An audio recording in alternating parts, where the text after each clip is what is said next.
Hey everyone, today in this video I'll show you how to put Japanese letters on Roblox display name. But before we do that, make sure to like this video and subscribe to our channel so you can stay tuned for new useful tutorials. And now let's get into it. So as you can see, I'm in roblox.com and logged into my account, so make sure to do the same. And then the next thing that you want to do, you want to go to the gear icon in the top right hand corner of the screen, give it a click and then select the settings option from the drop down menu. It's gonna take you to the Roblox settings page as you can see. And here we have the display name that we want to change into Japanese letters. So you don't actually have to change the language of Roblox or even change the location into Japan. What you're going to have to do is open up a new web browser and then type in Google Translate in the search box and press enter. Now click onto the drop down box on the left and select English or whatever language you want to change from.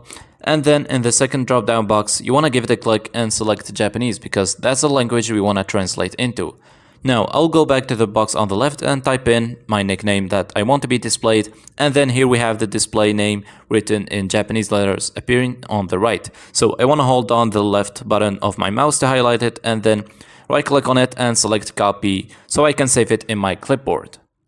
Now you want to go back to the Roblox settings page, and here you can see the crayon icon next to the display name, so you can go ahead and give it a click, and here you can paste in the Japanese display name.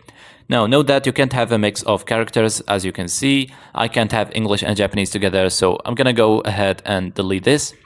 Also, your display name must have at least 3 characters, otherwise it won't be accepted. And also your display name can only be changed once a week, so if you're sure about it, you can go ahead and click onto the save button down here. Now, as you can see, the display name has been saved, so if I go back to my profile, you can see that my display name has been successfully changed into Japanese letters. So that is how to put Japanese letters on Roblox display name. Thank you guys for watching and see you in the next one.